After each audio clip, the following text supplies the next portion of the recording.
কয় KG? 30 KG. এখানে যা হচ্ছে তা আসলে দেখানো ঠিক না।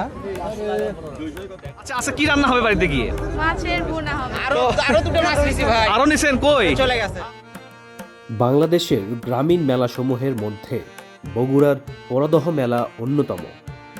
মেলাটি প্রায় 400 বছর পূর্বে শুরু হয় বলে ধারণা করা হয়।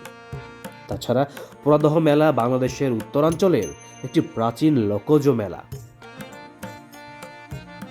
মেলাটি কত সালে শুরু হয় সেই সম্পর্কে সঠিক তথ্য জানা না গেলেও 16শো শতাব্দীতে এই মেলার উত্থান হিসেবে মানা হয়।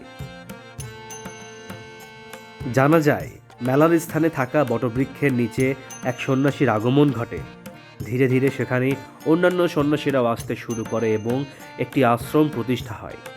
ফলে জায়গাটি এলাকার হিন্দু সম্প্রদায়ের কাছে তীর্থস্থানে পরিণত হয়। তখন থেকেই হিন্দু সম্প্রদায়ের লোকজন মাঘ মাসের শেষ 3 দিনের মধ্যে আগত বুধবার সন্ন্যাসী পূজার আয়োজন শুরু করে। ধীরে ধীরে সন্ন্যাসী পূজার দিনটি গ্রাম্য মেলার রূপ লাভ করে। পরবর্তীতে সন্ন্যাসীরা স্থান ত্যাগ করে চলে গেলেও স্থানীয় হিন্দুরা সন্ন্যাসী পূজার আয়োজন করেই চলেছে, যা বর্তমানেও প্রচলিত রয়েছে।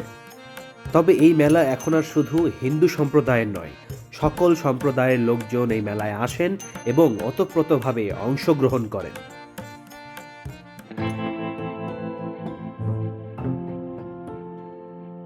দর্শক, স্বাগত জানাচ্ছি বগুড়া গাবতলীর পরাদহ মেলা থেকে।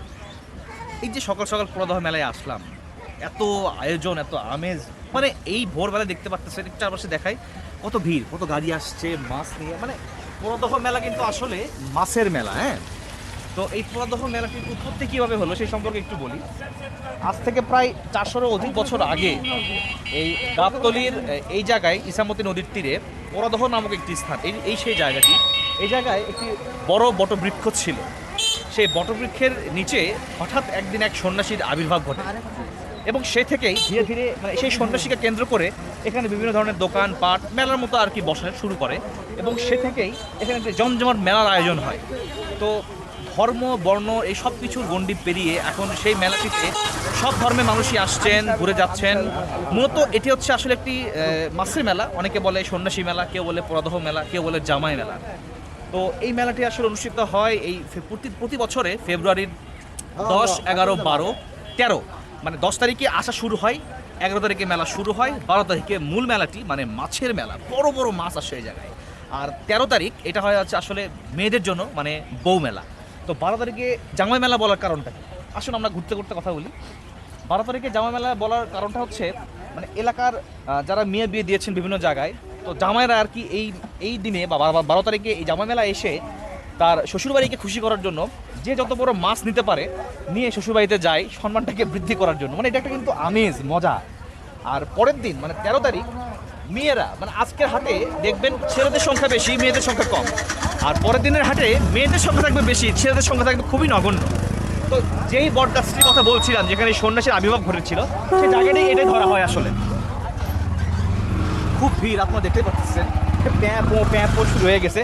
তো এখানে ছিল সেই বটগাছ, এটা ধারণা করা হয় এবং এখানে কিন্তু সেই সন্ন্যাসীর আবির্ভাব ঘটে এবং এখানে কিন্তু একটা মূর্তি আছে যেখানে হিন্দু সম্প্রদায়ের যারা লোক আছেন তারা কিন্তু পুজো পার্বণ করে থাকেন। কিন্তু হিন্দু ধর্মাবলম্বীরা পূজা পার্বণ করে থাকেন এবং এখানে মনে বড় বটগাছ ছিল আগে, তাই না? এখানে ওই সন্ন্যাসীর আবির্ভাব ঘটেছিল। আমরা এখন সরাসরি মেলার ভিতরে প্রবেশ করবো। আপনাকে জামাই কিনবে, আপনি আবার এক্সট্রা কিনে নিয়ে যাচ্ছেন। শৌখিনতা প্লাস ভালোবাসা, এটাই। আচ্ছা, মাছ কিনলেন? অবশ্যই। কি শুধু কি আপনার ম্যাডামই আসছেন? হ্যাঁ। আচ্ছা, কেমন অনুভূতি আজকে আপনার? খুব ভালো। খুব ভালো। প্রত্যেক বছরই আসি। প্রতি বছর? প্রত্যেক বছর। এখন এই মাছ দিয়ে কি খাবেন? বাড়ি থেকে কি রান্না করে খাবেন? কি চিন্তা ভাবনা? মেয়ে মানুষ যেটা রান্ধতে দিবি সেটাই খাওয়া লাগবে ভাই। আচ্ছা, ম্যাডামের থেকে একটু শুনি। হ্যাঁ, কি রান্না করবেন? ও আচ্ছা, শালি। আচ্ছা, যেটাই হোক, শালি আধে ঘরবালি, যেটাই হোক। আচ্ছা আচ্ছা, কি রান্না হবে বাড়িতে গিয়ে? মাছের ভুনা হবে। মাছের ভুনা? হ্যাঁ। আচ্ছা, ওনারা কিন্তু মাছের ভুনা খাবে। তো আপনারা কি খাবেন অবশ্যই কিন্তু কমেন্টে জানাবেন।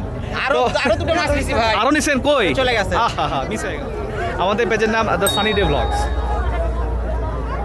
ইউটিউব, ফেসবুক দুই জায়গাতে আছে। প্রায় 7,000 টাকার মাছ কেনা হয়। 7,000 টাকার মাছ? আলহামদুলিল্লাহ, আলহামদুলিল্লাহ। মাছের দাম কত যাক। ছিল? এটা নিলে হচ্ছে 3500 টাকা। কত কেজি মাছ এটা? এই এলাকার জামাই না 3500? 8 কেজি? আচ্ছা আচ্ছা। জামাই না ছেলে? এই জায়গাতে বিয়ে করছি সেই হিসেবে জামাই। ছেলে জামাই দুইটাই, ছেলে জামাই। কি বলেন ভুলে গেছি। The Sunny Day Blogs. এই যে কাজটি করা হচ্ছে এখানে পাতিল দিয়ে, এটা কিন্তু আসলে অক্সিজেনের ফ্লো যাতে পানির ভিতরে, পানির নিচে যেন মাছেরা ঠিকভাবে পায়, এই জন্য কিন্তু এরকম করা হয়ে থাকে।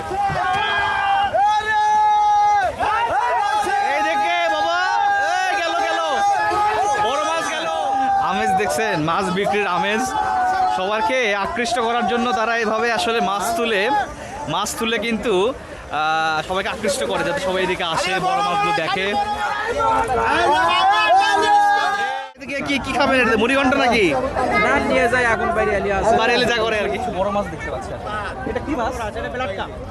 Glass cup. Black cup. কত কেজি এটা? কত টাকা কেজি আপনাদের? 850 টাকা কেজি। দামগুলো একটু খালি শুনবেন। ভাই বেচলাম 950। মানে একটা জিনিস কি, মাছ কিন্তু একই ধরনের মাছ অনেক জায়গায় আছে, কিন্তু এই যে দামের তারতম্য, পার্থক্য আরো কম বেশি কিন্তু আসতেছে, এরকম হচ্ছে। তো সকাল এখনো কিন্তু ভাবে বেচাকেনা শুরু হয় নাই, ধীরে ধীরে শুরু হবে। এই 800 টাকা 700 টাকা কেজি মাছ দেখা গেছে 500 টাকাতে নামতে পারে। এর মাছ দেখতে পাচ্ছি। ভাই কয় কেজি মাছ এটা? কয় কেজি? 30 কেজি। কত করে কেজি? কত করে?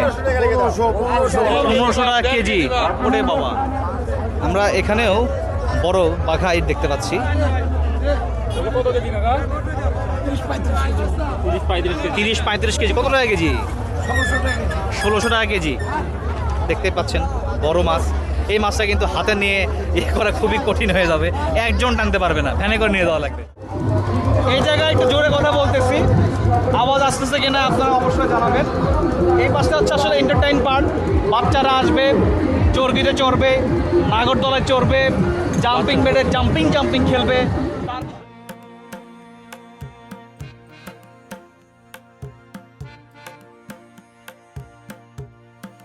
দর্শক, আপনাদেরকে নিয়ে আসছি এবার খাবারের স্টলগুলোর এইদিকে। এখানে দেখতে পাচ্ছেন ফুচকা, চটপটি, মানে গরম গরম ধোঁয়া উঠতেছে একদম। হ্যাঁ ভাই, ঘ্রাণটাও তো সেই লাগতেছে। তাই? ও আচ্ছা। চটপটি প্রিয়া চটপটি ফুচকা না? দাম কেমন রাখছেন আজকে চটপটি? এখন বর্তমান 50 টাকা, মেলার পরে একটু না বেরবে। আচ্ছা, ফুচকা কত করে? সেম 50 টাকা প্লেট। তো গতকালকে তো আসলাম, ভাবছিলাম একটু বেশি হবে হয়তো, তো দেখি রিজনেবল প্রাইসে আছে। বিকেল থেকে আবার বাড়বে না? একটু বাড়বে।